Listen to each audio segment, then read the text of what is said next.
Welcome to OET Answers.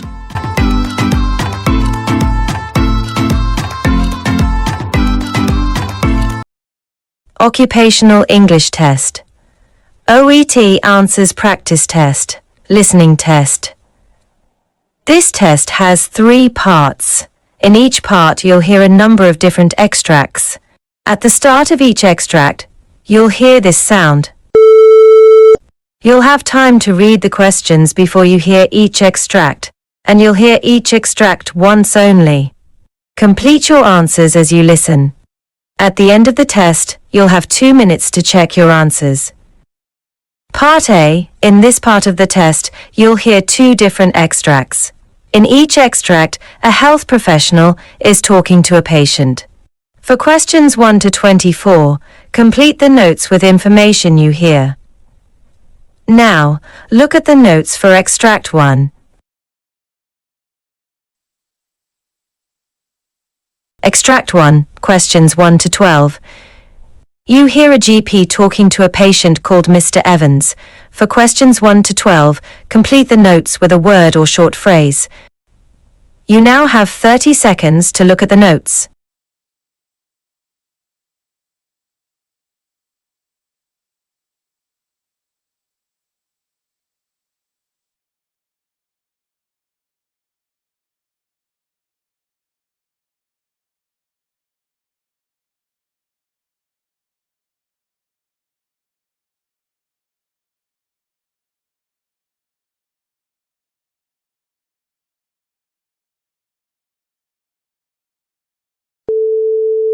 Hello, Mr. Evans. How are you feeling today?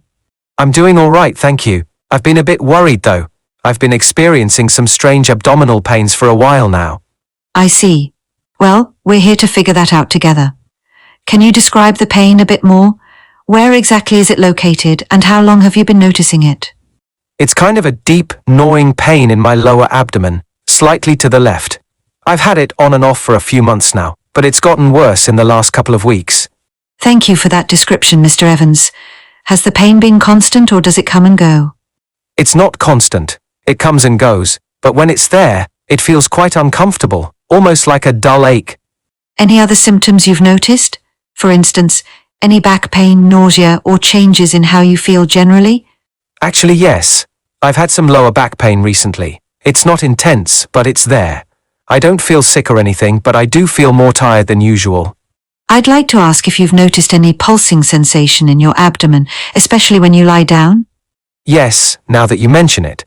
It's like a throbbing feeling, which I thought was just my pulse, but it does feel odd. Thank you for sharing that. Based on what you've told me, I'm concerned that you might have something called an abdominal aortic aneurysm. It's a condition where the large blood vessel that runs through your abdomen, the aorta, becomes enlarged or weakened, and that pulsing sensation could be related to that. An aneurysm? That sounds serious. How did this happen? I mean, I've always thought I was healthy. It can be serious, yes. But the fact that we've caught it early means we can explore the right steps moving forward. There are several factors that contribute to the development of an abdominal aortic aneurysm, or AAA. Age, high blood pressure, and smoking are some of the most common risk factors. It's also more common in men and can sometimes run in families. Have you ever been diagnosed with high blood pressure? Yes, I've been on medication for it for the past 5 years. But I quit smoking a long time ago. Does that help? It definitely helps that you quit smoking, one of the best decisions for your overall health. However, high blood pressure can put extra strain on your arteries, contributing to this kind of issue over time. So what exactly happens with an aneurysm? Should I be worried? An aneurysm occurs when part of the artery wall weakens, causing it to bulge or expand like a balloon. The danger arises when the aneurysm grows too large, as it can rupture, leading to life-threatening internal bleeding. However, the key is to monitor the size and rate of growth of the aneurysm. If it's small, we can manage it with lifestyle changes and regular monitoring. If it's larger, we may need to consider surgery to prevent it from rupturing. Surgery? What kind of surgery are we talking about here? There are a couple of options depending on the size and location of the aneurysm. One is an open surgical repair, where we remove the damaged part of the artery and replace it with a synthetic graft. The other, less invasive option is endovascular repair, where we insert a graft through the blood vessels using catheters. Both have high success rates, and the choice depends on the specifics of your case. I see. How would you know if it's big enough to need surgery? The next step would be to confirm the diagnosis through imaging, most likely an ultrasound or CT scan. These tests will show us the exact size of the aneurysm and its location. Generally, if an aneurysm is smaller than 5.5 centimeters, we monitor it closely with regular scans. If it's larger or growing rapidly, then surgery might be recommended. We will also discuss how you're feeling, since symptoms like pain or discomfort can influence the decision to act sooner. That makes sense. I guess I'm still trying to wrap my head around all of this. Is there anything I can do in the meantime to help? Absolutely. The key to managing an aneurysm is controlling any risk factors that can cause it to worsen. That means keeping your blood pressure under control, which you're already doing with medication. I'd also advise avoiding heavy lifting or strenuous activity that might put extra pressure on your abdomen. Staying active with moderate exercise, eating a healthy diet, and avoiding tobacco are essential. We'll also need to keep a close eye on your cholesterol levels. All right.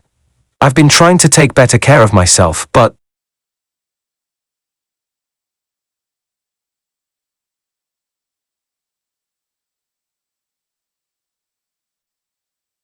Extract 2, questions 13 to 24. You hear a physician talking to a patient called Mr. Daniels. For questions 13 to 24, complete the notes with a word or short phrase. You now have 30 seconds to look at the notes.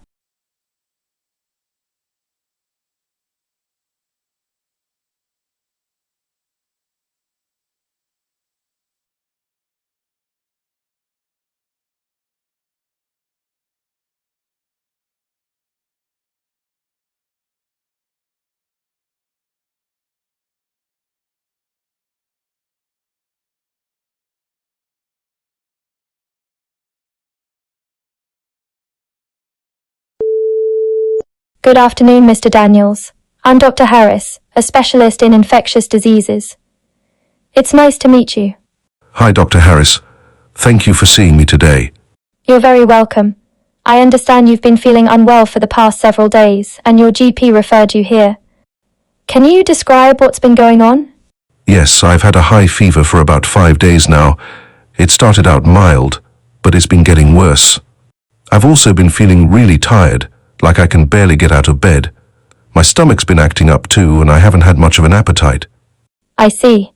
Any other symptoms, such as a cough or sore throat? Not really, no cough. But I've been having headaches, and the fever's been making me sweat a lot at night. And my stomach's been bloated and cramping on and off, and I've had a bit of diarrhea. Understood. According to the notes from your GP, you recently traveled to Southeast Asia. Is that correct? Yes, I got back about 2 weeks ago. I was visiting family in Cambodia, but I didn't think I was at risk for anything serious.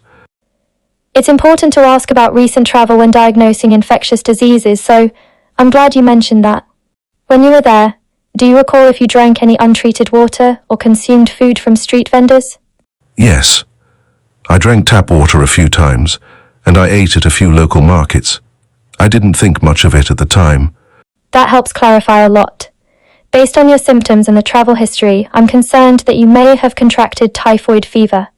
It's a bacterial infection that spreads through contaminated food or water, often in areas where sanitation is poor. Does that sound familiar? Typhoid fever. I've heard of it, but I didn't realize I could get it. It's not uncommon for travelers to develop it, especially in regions where typhoid is more prevalent. The bacteria responsible, Salmonella typhi, usually enter the body through contaminated food or water, and then it multiplies in the intestines and bloodstream, causing the symptoms you're describing. Oh, that's worrying. So how serious is it?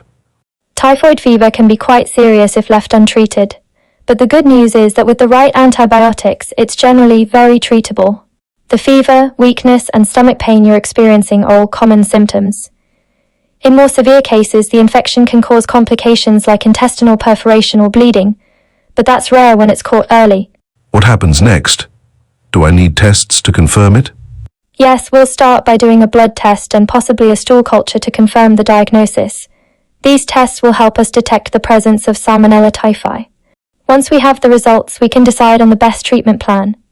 In most cases, a course of antibiotics such as ciprofloxacin or azithromycin is prescribed, and treatment usually lasts about 7 to 14 days, depending on the severity of the infection.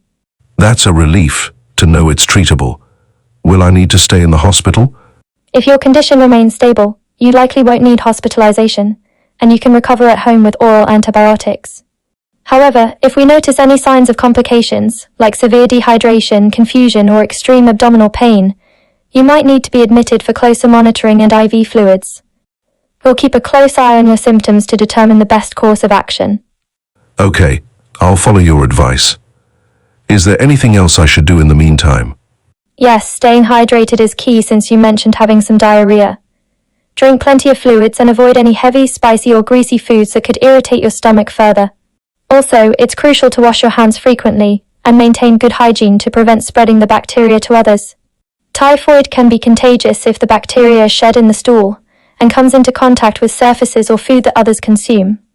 That makes sense. I'll be careful. Great.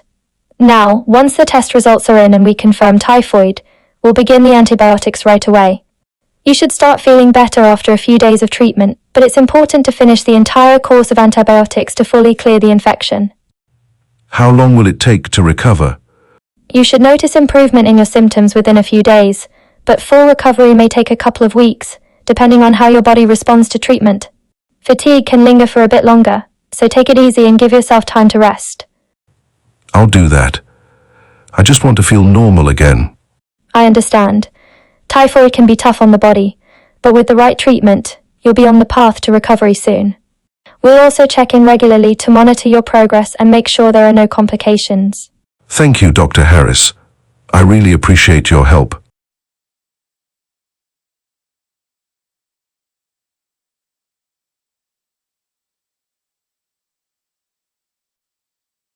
That is the end of Part A. Now look at Part B.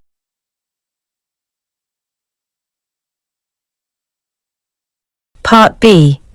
In this part of the test, you'll hear 6 different extracts. In each extract, you'll hear people talking in a different healthcare setting. For questions 25 to 30, choose the answer A, B, or C, which fits best according to what you hear. You'll have time to read each question before you listen. Complete your answers as you listen. Now look at question 25. You hear a surgeon discussing with an anesthesiologist. Now read the question.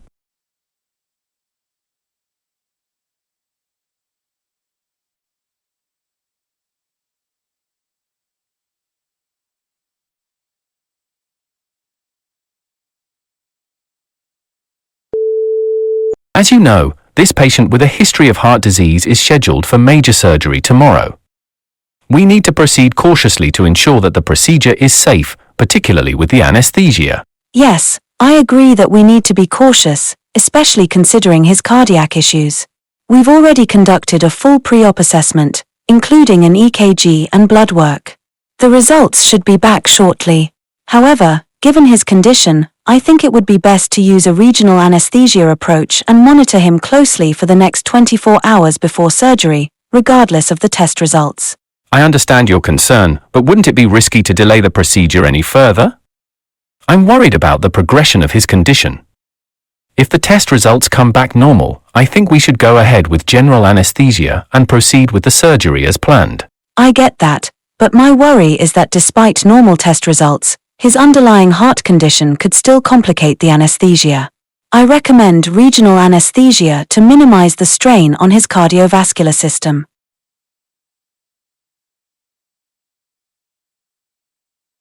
Now look at question 26. You hear a member talking about overcrowding. Now read the question.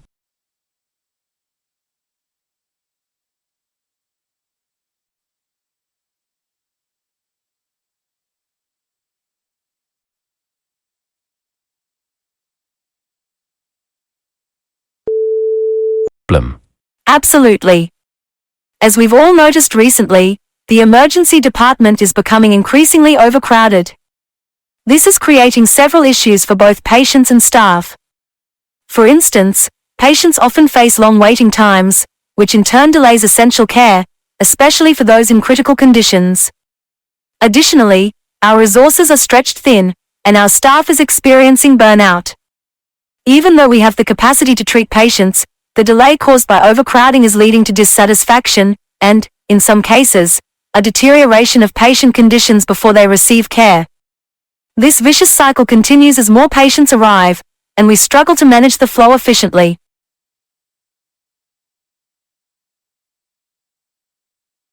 Now look at question 27. You hear a conversation between a GP and a hospital administrator about high readmission rates. Now read the question.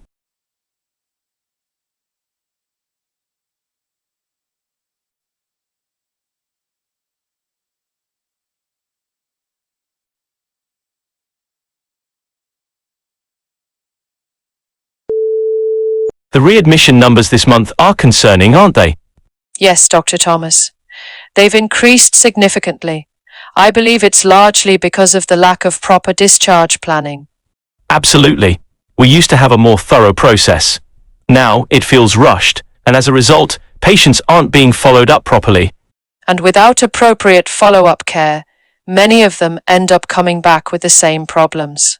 Yes, this could have been prevented if the discharge process was managed more effectively. A number of patients were discharged without clear instructions or timely referrals for post-hospital care. Exactly. And the impact is not just on the patients but also on our overall resources.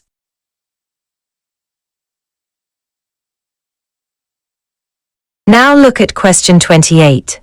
You hear a medical professional explaining hospital-acquired infection. Now read the question.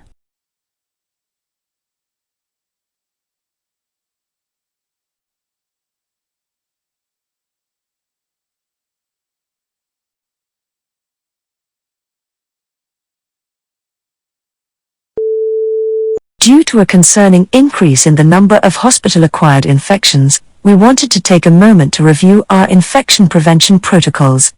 I understand that some of you have recently participated in training on this topic, but it's important to refresh ourselves on these measures.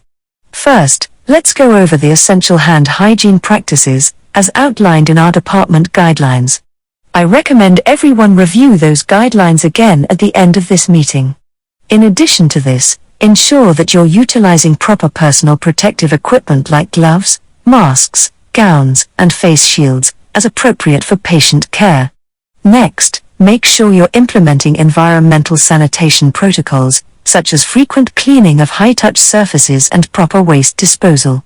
Lastly, for patients with known infections, isolation procedures should be strictly followed to minimize cross-contamination. Any questions before we move on?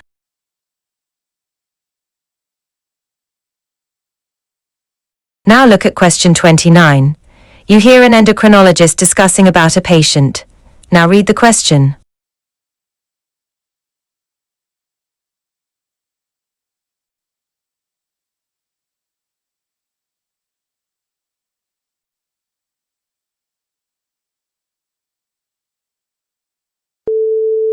So, David, what can you tell me about your patient? The patient is a 52-year-old female presenting with a solitary thyroid nodule on her right lobe. She has no history of thyroid disease but mentioned occasional difficulty swallowing. She reports no significant weight changes or other symptoms. The nodule is firm, non-tender, and approximately 2 centimeters in size. What do you recommend as the next step? During my examination, I observed a firm, well-defined thyroid nodule. I recommend performing a fine needle aspiration biopsy to evaluate for malignancy, as the nodule's size and characteristics are concerning. And what are the most common causes of thyroid nodules?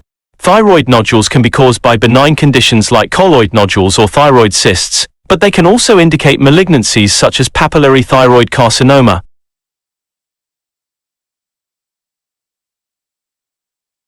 Now look at question 30.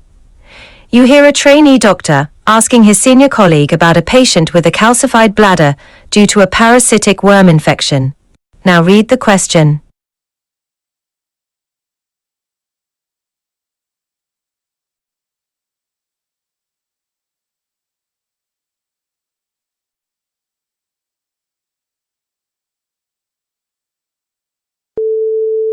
diagnosed with a calcified bladder, and I was wondering if that's related to the parasitic worm infection he had previously. Could the calcification have been caused by the parasites? Yes, that's correct. In some cases of parasitic infections like schistosomiasis, the worms can cause chronic inflammation in the bladder. Over time, this leads to fibrosis, and eventually, calcium can start to deposit in the bladder wall, which leads to calcification. In Mr. Ali's case, we've confirmed that the calcification was due to the previous infection. He was treated for the parasitic infection a few years ago, but the long-term damage resulted in calcified tissue forming in the bladder. We're closely monitoring his condition to ensure no further complications arise. I see. So, despite the infection being treated, the long-term effects can still manifest as calcification? Exactly. That's why it's important to continue follow-up in cases like this, even after the primary infection has been resolved. The calcified bladder could lead to complications, such as reduced bladder function or even obstructive uropathy if left unchecked.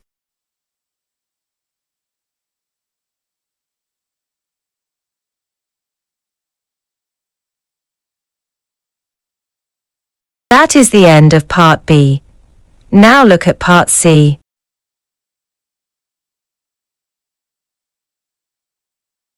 Part C. In this part of the test, you'll hear two different extracts. In each extract, you'll hear health professionals talking about aspects of their work.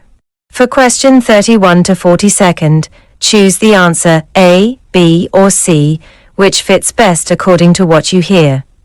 Complete your answers as you listen. Extract 1. Questions 31 to 36. You hear an interview with an expert on Parkinson's disease, a neurodegenerative disorder. You now have 90 seconds to read questions.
I'm joined today by Dr. Emily Clarkson, a renowned researcher in the field of neurodegenerative diseases, particularly Parkinson's disease.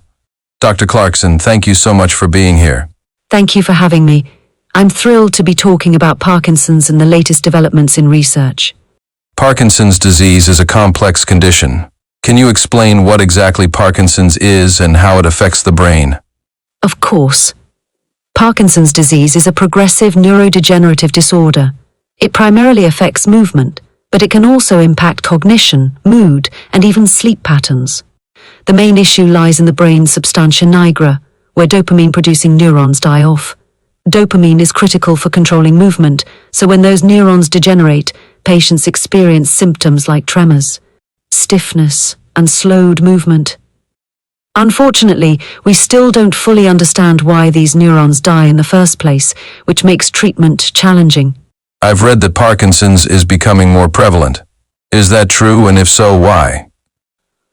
Yes, Parkinson's is definitely on the rise. In fact, the number of people diagnosed with the disease has doubled in the last 25 years. There are a few reasons for this. Firstly, age is the biggest risk factor, and as life expectancy increases globally, so does the prevalence of Parkinson's. Secondly, we're getting better at diagnosing the disease earlier, especially with the use of new diagnostic tools and an increased awareness among physicians. It's also possible that environmental factors, such as exposure to pesticides, could be playing a role, though this connection is still under investigation. Interesting. Now, I know you've been researching treatments for Parkinson's for over a decade. Can you tell us a little bit about where we stand in terms of treatment options? Sure. The cornerstone of treatment for Parkinson's has long been medication to replace or mimic dopamine, like levodopa. While these drugs help manage symptoms, they don't stop the progression of the disease. Over time, patients may need higher doses, which can lead to side effects like involuntary movements. Recently, however, we've seen promising developments in deep brain stimulation (DBS), a surgical option where electrodes are implanted in the brain to help regulate abnormal signals. And of course, there's also a lot of exciting research into gene therapy and stem cell treatments, though those are still in experimental stages. DBS sounds fascinating. What kind of patients are candidates for that procedure? DBS is typically reserved for patients whose symptoms are not well controlled by medication. Usually, these are patients who have had the disease for several years and are experiencing significant disability. However, not everyone is a candidate. For instance, patients with cognitive impairments or certain psychiatric conditions may not be suitable for the procedure. I see. You mentioned gene therapy earlier. Could you explain a bit more about how that works in relation to Parkinson's? Certainly. Gene therapy for Parkinson's aims to deliver healthy genes to specific areas of the brain to either replace faulty ones or encourage the production of protective proteins. One approach being explored involves inserting a gene that helps increase dopamine production in the brain. Another strategy is to use genes that could protect dopamine-producing neurons from degeneration in the first place.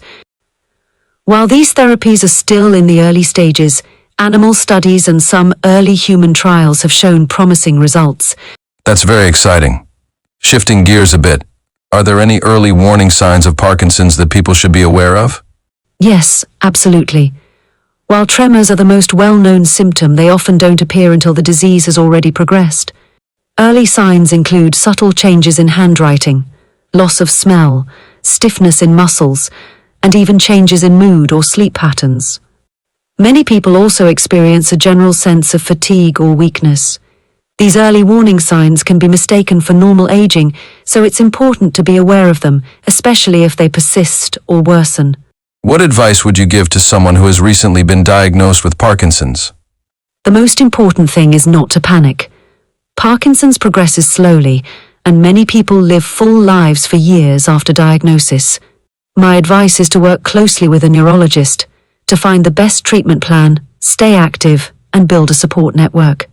Physical activity, especially exercises that focus on balance and coordination, can help manage symptoms. And of course, staying informed about new treatments and therapies is crucial as the field is constantly evolving. Thank you so much for your time, Dr. Clarkson. Thank you for having me.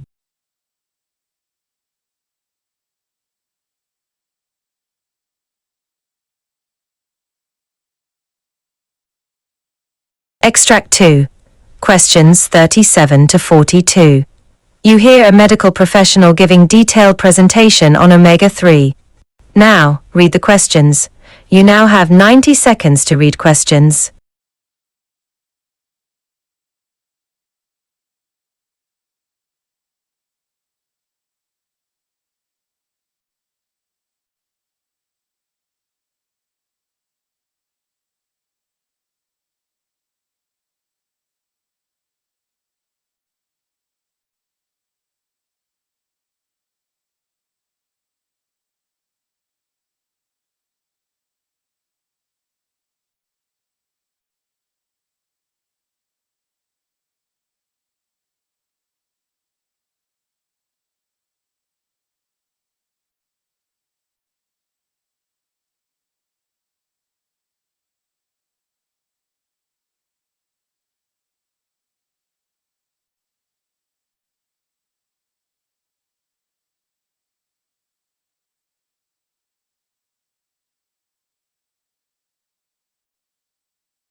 Welcome everyone to this important training on the role of omega-3 fatty acids in pregnancy and infant brain development, and why evidence matters.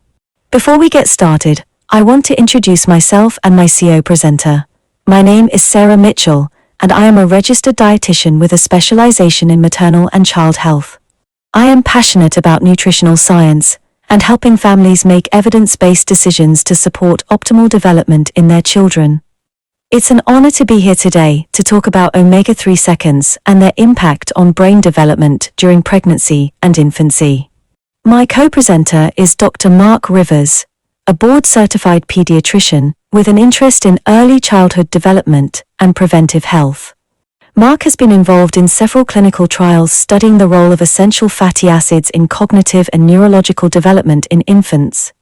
Speaking of continuing education, it's wonderful to see you all taking the time to attend this session. The field of nutritional science, like many other areas in healthcare, continues to evolve as new research emerges. It's critical for us as healthcare professionals to stay informed so we can provide our patients with the most up-to-date and scientifically supported recommendations. Thank you again for being here, and we look forward to diving into today's topic with you. The objectives for today's training session include an introduction to omega-3 fatty acids, with a particular focus on DHA, which is crucial for brain development during pregnancy and early childhood. We will also cover the benefits of DHA supplementation, the best dietary sources of omega-3s, and some of the latest research findings on how omega-3s impact cognitive development in infants. First, we will provide an overview of each topic, and then we'll move into breakout sessions where we'll review key scientific studies and discuss the evidence in detail. To begin, let's talk about what omega-3 fatty acids are and why they are important. Omega-3 seconds are a type of polyunsaturated fat, and they are considered essential, meaning our bodies cannot produce them on their own. We have to get them from food. The three main types of omega-3 seconds are ALA, alpha-linolenic acid, EPA, eicosapentaenoic acid, and DHA, docosahexaenoic acid.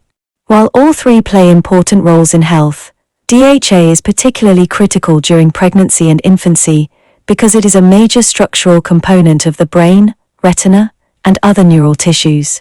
Research has shown that DHA plays an essential role in the development of the fetal brain and eyes during pregnancy.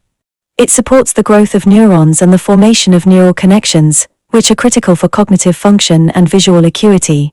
Adequate intake of DHA during pregnancy has been associated with better birth outcomes, including longer gestation and higher birth weight, as well as improved cognitive and visual development in infants. It's also important to note that DHA continues to play a vital role in brain development after birth, particularly during the first 2 years of life, when the brain grows rapidly. Breastfeeding mothers who consume adequate amounts of DHA pass it on to their infants through breast milk, which is why many healthcare providers encourage pregnant and breastfeeding women to focus on their omega-3 intake. The best dietary sources of DHA are fatty fish like salmon, mackerel, and sardines. However, for women who don't consume enough fish, DHA can also be obtained through supplements, typically derived from fish oil or algae. Algal oil supplements are a great option for vegetarians or those who prefer a plant-based source of omega-3 seconds. During the breakout sessions, we will look at some of the latest studies examining DHA supplementation in pregnant women and infants, and how it impacts cognitive development. We will also discuss the ongoing debate about the ideal dosage of DHA during pregnancy, as recommendations can vary. Now, let's move on to another important topic: the risks of omega-3 deficiency during pregnancy. Studies have shown that inadequate omega-3 intake can lead to suboptimal brain development, and some research suggests it may even increase the risk of neurodevelopmental disorders in children. Low DHA levels in mothers have also been linked to an increased risk of postpartum depression, which can affect both maternal well-being and infant care. Dr. Rivers will now take over to discuss what makes an omega-3 supplement effective and how to choose the best sources of DHA for pregnancy and breastfeeding.